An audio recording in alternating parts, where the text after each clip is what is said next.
Deer students, class 11-এর West Bengal বোর্ডের state লাইনে এটা আমার 4th ভিডিও। দেখো, এই ভিডিওতে আমি সৌরেন্দ্রনাথ বই থেকে যে 4 মার্কসের অঙ্কগুলো আছে সেগুলো সংক্রান্ত কিছু অঙ্ক আমি ডিসকাস করব। তো আগের দিন বেশ কিছু করিয়েছি আগের ভিডিওতে, আজকের ভিডিওতে আমি 4 মার্কসের বাকি কিছু অঙ্ক করব। তো প্রথম আসছি আমরা সাম নাম্বার 17, 17 দাগের অঙ্ক। লক্ষ্য করো, তোমরা বইতে অঙ্কটা পড়ে দেখবে অঙ্কটা কি বলা হয়েছে। বলা হয়েছে একটা সরলরেখার সমীকরণ তোমাকে বের করতে হবে। যে স্ট্রেট লাইনটা কী করেছে, এক্স অ্যাক্সিস এবং ওয়াই অ্যাক্সিসকে ইকুয়াল ইন্টারসেপ্ট করেছে, মানে কি সমান অংশে ছেদ করেছে এক্স অক্ষ এবং ওয়াই অক্ষকে। তাহলে দেখো, আমার এই ছবিতে রেড কালারের যে লাইনটা, এইটা কিন্তু সেই স্ট্রেট লাইন যেটা এক্স অক্ষ এবং ওয়াই অক্ষকে ইকুয়াল ইন্টারসেপ্ট, মানে দেখো এই দিকের লেন্থটা যদি এ হয়, এই দিকের লেন্থটাও এ, এইভাবেই ছেদ করেছে। এবং আরও কি বলা হচ্ছে, আরও এটাও বলা হচ্ছে এই রেড কালারের যে দেখো সরলরেখাটা, এটা 1 আর 2 দুটো সরলরেখার সমীকরণ দেওয়া আছে। দেখো 1 আর 2 এই দুটো সমীকরণের ছেদবিন্দু দিয়ে পাস করবে, এর ছেদবিন্দু দিয়ে যাবে, এটা বলা আছে। তাহলে এই রেড কালারের স্ট্রেট লাইনের ইকুয়েশন কী হবে? দেখো স্টুডেন্টস, আমি যেহেতু এই দুটো 1 আর 2 এর ছেদবিন্দু, আমি এই জন্য কী করছি, প্রথমে ছেদবিন্দুটা বের করছি কিভাবে, এটাকে সমাধান করে। 1 নম্বর সমীকরণকে আমি 1 দিয়ে এবং 2 নম্বর সমীকরণকে আমি 4 দিয়ে গুণ করছি। গুণ করার পরে আমরা কি করছি, দুটোকে অ্যাড করে দিচ্ছি, যোগ করছি। করার পরে এক্সের ভ্যালু এইটা বেরিয়েছে এবং ওয়াইয়ের ভ্যালু এইটা, তার মানে ছেদবিন্দুটা এইটা বেরিয়েছে, অর্থাৎ আমি এই ছেদবিন্দুটা পেয়েছি। এবার দেখো, এই রেড কালারের যে লাইনের ইকুয়েশনটা এখানে দেখবে কোশ্চেনে ইন্টারসেপ্ট বলা আছে, ছেদিতাংশ ব্যাপারটা বলা আছে। তার মানে এই সরলরেখাটার সমীকরণ কি হবে, আমরা কি করব, ছেদিতাংশ আকারে লিখব। তাহলে কি না, রিকোয়ার্ড স্ট্রেট লাইন নির্ণয় সরলরেখাটি কি হবে, রিকোয়ার্ড স্ট্রেট লাইন নির্ণয় সরলরেখাটি হবে, দেখো ছেদিতাংশ আকার কী হয়, x by something plus y by something equals to 1। এই নিচে সামথিংটা কি হবে না, দেখো এই যে লেন্থটা অরিজিন থেকে এক্স অক্ষের দূরত্ব, অরিজিন থেকে এখানে দেখো ওয়াই অক্ষের দূরত্ব, এটা এক্সের নিচে বসবে, এটা ওয়াইয়ের নিচে বসবে। তোমরা কোশ্চেনটা পড়ে দেখবে, এটা বলেছে ইকুয়াল ইন্টারসেপ্ট, মানে সমান অংশে এটা ছেদ করছে।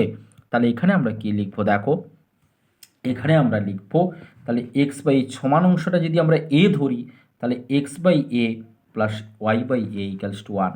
এটাকে একটু সিম্পলিফাই করলে x plus y equals to a. এবার এটা কোন বিন্দু দিয়ে পাস করছে, কোন পয়েন্ট দিয়ে না, অ্যাট 3/23, 8/23। তাহলে এই পয়েন্টটা কী করবে, এই লাইনকে স্যাটিসফাই করবে। তাহলে স্যাটিসফাই করলে কি হবে, 3/23 প্লাস 8/23 ইকাল টু এ। তাহলে দেয়ারফর এ ইকাল টু কী হবে, এটা ক্যালকুলেশন করলে দেখো 11/23। তাহলে স্ট্রেট লাইনের ইকুয়েশন কী হবে, স্ট্রেট লাইন ইকুয়েশন কী হবে, x plus y equals to 11/23।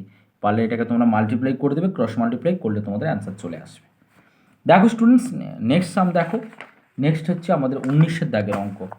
19-এর দাগের অঙ্কটা তোমরা একটু খুলে দেখবে কি বলেছে, a ray of light start from a point 1, 2 and reflect on x axis at the point a. দেখো এইটা যদি এক্স অক্ষ হয়, এই এক্স অক্ষতে একটা রে অফ লাইট মানে একটা আলোক রশ্মি এসে পড়ছে। আচ্ছা, কোন পয়েন্ট থেকে এই রশ্মিটা উৎপন্ন হচ্ছে, এই বিন্দুটা হচ্ছে 1, 2, এই বিন্দু থেকে এসে পড়ছে কোথায়, এক্স অক্ষের উপরে এ বিন্দুতে, এ পয়েন্টে পড়ছে অ্যাক্সিসের উপরে। তারপর কি হচ্ছে, লাইটটা রিফ্লেক্ট হচ্ছে, রিফ্লেক্ট হয়ে এটা আবার ব্যাক করছে, কোন পয়েন্ট দিয়ে যাচ্ছে, তখন কিউ পয়েন্ট দিয়ে যাচ্ছে। কিউ পয়েন্টের কোঅর্ডিনেটটা কি বলেছে, 5,3। তাহলে বলছে আমাকে এই এ পয়েন্টের কোঅর্ডিনেট কী হবে।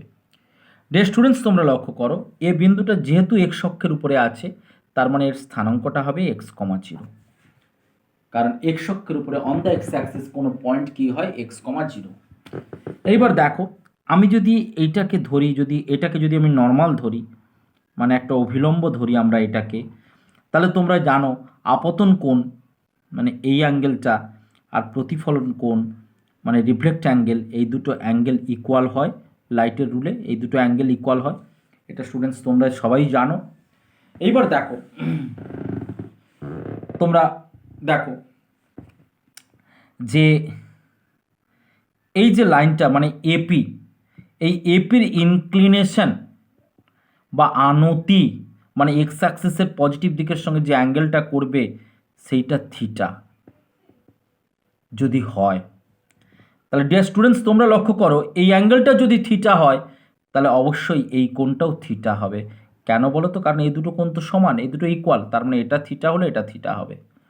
এবার দেখো আমি যদি তোমাকে এইখানে এই জিনিসটা লিখি, কি লিখবো? ইনক্লিনেশন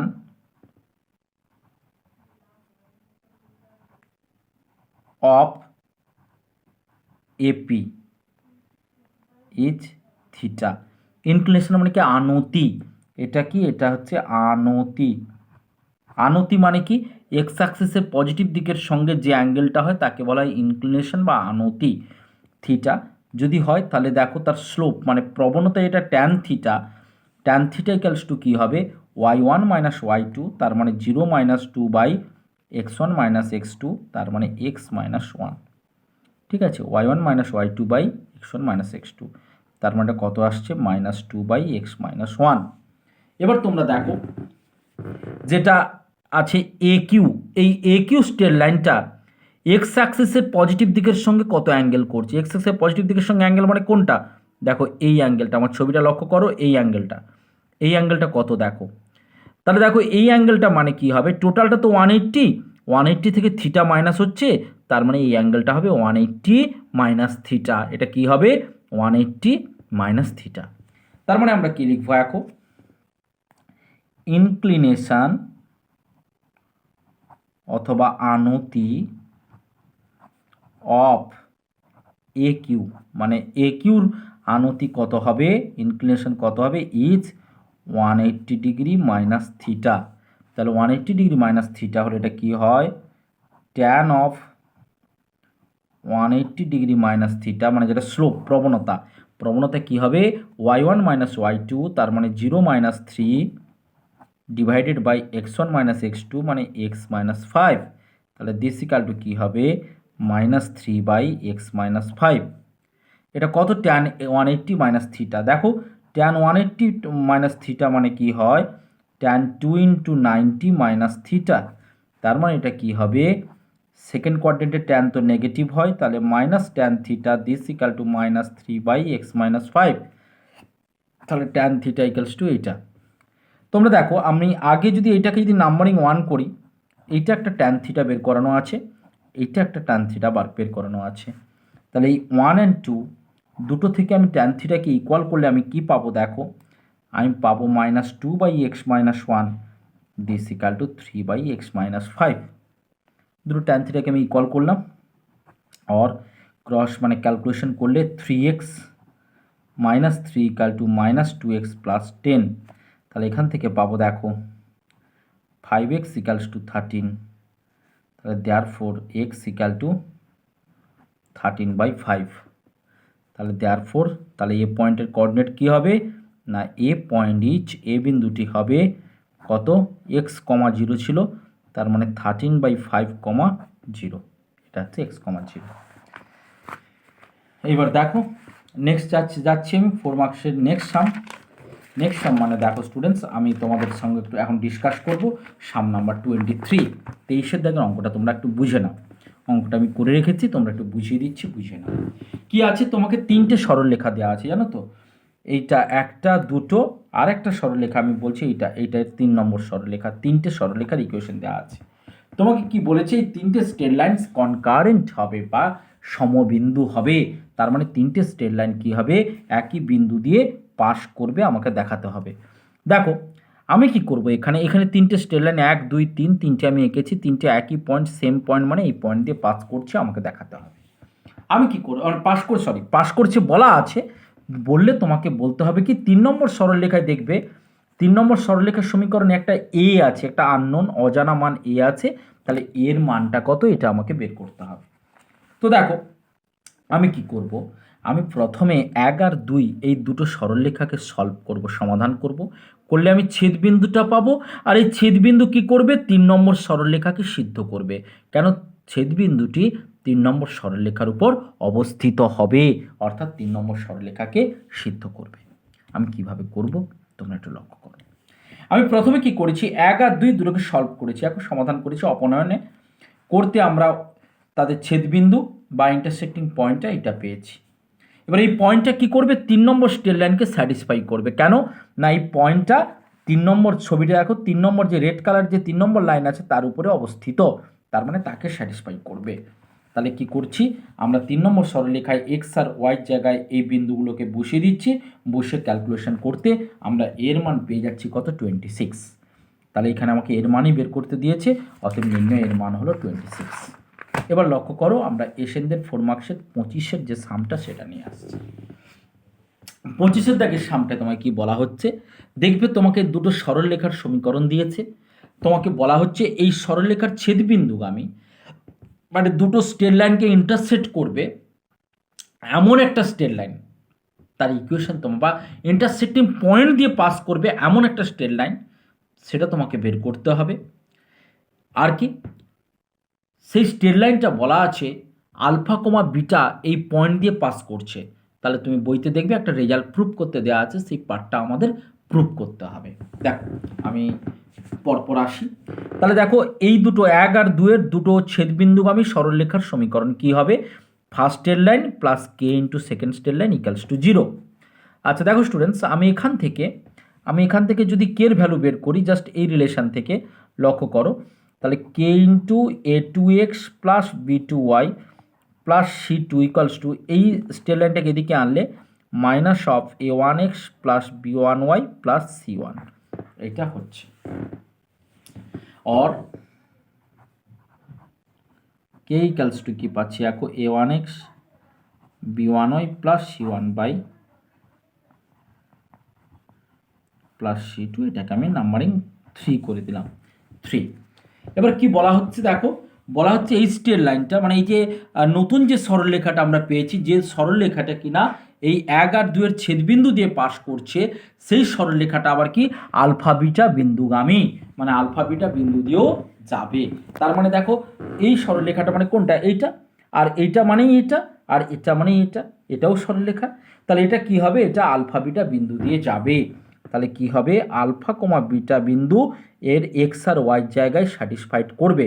তাহলে আলফা বিটা বিন্দুতে এটা কি হবে? দেখো কে এর ভ্যালুটা তখন হবে minus of a1 alpha plus b1 beta plus c1 by a2 alpha b2 beta plus c2, এটাকে করে দাও 4। এবার দেখো 3 আর 4 দুটো ইকুয়েশনে কে আছে, তাহলে দুটো কে আমি ইকুয়াল করে দেবো। তাহলে কে লিখবো? ফ্রম 3 and 4, 3 আর 4 থেকে দেখো কে এর ভ্যালু যদি ইকুয়াল করি, minus of a1x plus b1y plus c1 by a2x plus b2y plus c2, this equals to minus of a1 alpha plus b1 beta plus c1 by a2 alpha plus b2 beta plus c2। Both side minus minus sign তুমি eliminate করো। এরপর তুমি কি করবে? দেখো cross multiplication, মানে কি এই দুটোকে কোণাকোণে ইন্টারচেঞ্জ করে নাও, এইটাকে এই জায়গায় পাঠাও, একে এই জায়গায় পাঠাও, করলে তুমি দেখবে অ্যান্সারটা মিলে যাবে।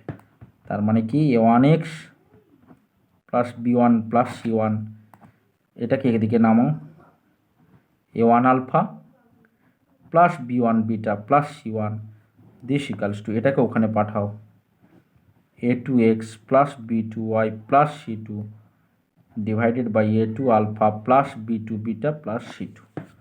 দেখো তোমাকে এই রিলেশনটাই প্রুভ করতে বলা আছে, এটা প্রুভ হয়ে যাচ্ছে। আশা করি অঙ্কগুলো বুঝতে পারলে। তাহলে মোটামুটি আমি 2A এক্সারসাইজের এশিয়ানদের বই থেকে আমি তোমাদের 4 মার্কসের বেশ কিছু অঙ্ক করালাম। আমার নেক্সট ভিডিওর জন্য ওয়েট করো, সেটা কিন্তু 5 মার্কসের সামগুলো থাকবে 2A এক্সারসাইজে। ধন্যবাদ সবাইকে।